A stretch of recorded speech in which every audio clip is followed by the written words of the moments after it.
أسمو وأجتاز السماء جلا. بسم اللہ الرحمن الرحیم والفجر وليال عشر. اللہ تبارک و تعالیٰ نے انسان کو اپنی عبادت کے لیے پیدا کیا. ہر انسان کی ذمہ داری ہے کہ وہ اپنے خالق، اپنے مالک کو پہچانے، اپنے رب کی عبادت کا حق ادا کرے. لیکن انسان تو چونکہ انسان ہے، اس کے بارے میں کہا گیا الانسان مرکب من الخطأ والنسیان، کہ انسان سے غلطی گناہ ہو جاتے ہیں. اور انسان سے گناہ غلطی ہو جانا کوئی حیرت اور تعجب کی بات نہیں. تعجب اس وقت ہونا چاہیے کہ جب کوئی انسان غلطی کرے، کوئی گناہ کرے، کوئی برا کام کرے اور اس کو برا نہ سمجھے، غلطی کو غلطی نہ سمجھے. بہرحال انسان سے گناہ ہو جانا کوئی حیرت اور کوئی تعجب کی بات نہیں ہے. اللہ بھی انسان کی حالت کو جانتے ہیں. اللہ کو معلوم ہے کہ انسان یہ گناہ کرتا ہے، اس لیے اللہ بار بار ایسا موقع ہمیں دیتے ہیں کہ ہم اس موقع کی قدر کر لیں.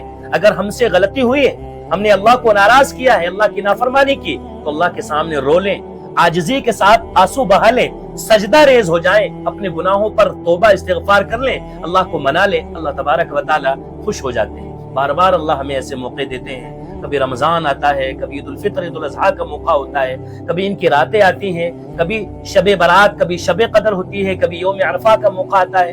بہرحال اس طرح کے مخصوص ایام آتے رہتے ہیں، مخصوص مواقع جو مغفرت کے موقع ہوتے ہیں. لیکن ہم ایسے محروم ہیں، ایسے بدنصیب یوں کہا جائے کہ ہم ان موقعوں کی قدر نہیں کرتے. اس لیے جو ذی الحجہ کے شروع کے 10 دن ہیں انتہائی اہمیت کے حامل ہیں. شروع کے 10 دن، ہر ایک دن کی ہمیں قدر کرنی چاہیے، ہر رات کی ہمیں قدر کرنی چاہیے. اللہ نے قرآن کریم میں فرمایا والفجر ولیال عشر. جو شروع کے 10 دن ہیں، راتیں، اللہ ان کی قسم کھاتے ہیں. علماء نے لکھا ہے اور حدیث میں بھی ہے کہ ذی الحجہ کے شروع میں اگر کوئی شخص ایک روزہ رکھتا ہے، جو شروع کے 10 دن ہیں، ان 10 دنوں میں سے کسی ایک دن بھی روزہ رکھے گا تو ایک روزے کا ثواب 1 سال کے روزوں کے برابر. بہرحال فضیلتیں تو بہت ساری ہیں. انہی ذی الحجہ کے شروع کے عشرے میں سے ایک چیز آتی ہے قربانی. انتہائی اہمیت کی حامل ہے، بے انتہا ثواب اللہ تبارک و تعالی نے رکھا ہے.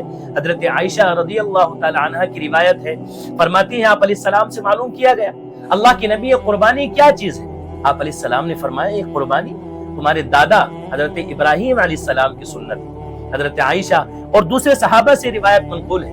پوچھتے ہیں کہ اس قربانی میں ہمارے لیے کیا فائدہ ہے؟ حضرت ابراہیم کی سنت ہے، ہمیں کیا ملتا ہے؟ آپ علیہ السلام نے فرمایا قربانی کے ہر بال کے بدلے ایک نیکی ملتی ہے. یعنی قربانی کے جسم، قربانی کا جو جانور ہے اس کے جسم پر جتنے بال ہیں، ہر ایک بال کے بدلے ایک نیکی اللہ تبارک و تعالی اس کو عطا فرماتے ہیں.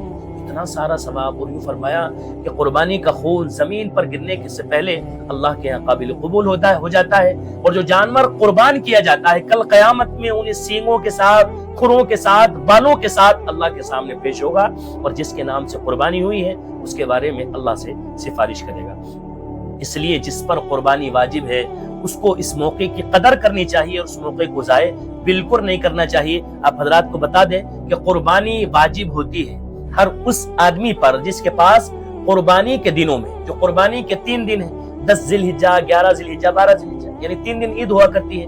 ان 3 دنوں میں اگر کسی مسلمان کے پاس اتنا مال آ جائے جس کی مقدار 52.5 تولہ چاندی کے برابر، یعنی زکوٰۃ والا نصاب نہیں بلکہ صدقہ فطر والا نصاب، یعنی کسی انسان کے پاس اپنی ضرورت سے زائد کسی بھی شکل میں اگر اس کے پاس اتنا مال موجود ہے، رکھا ہے کہ جو 52.5 تولہ چاندی کے برابر ہے، چاہے سونے چاندی کی شکل میں ہو، چاہے زیورات کی شکل میں ہو، پیسوں کی شکل میں ہو، زائد از ضرورت سے زائد کپڑوں کی یا برتنوں کی شکل میں ہو، یا کسی اور چیز، کوئی اور سامان ضرورت سے زائد گھر میں پڑا ہوا ہے اور اس کی قیمت بھی 52.5 تولہ چاندی ہے، تو ایسے مسلمان پر قربانی واجب ہوتی ہے.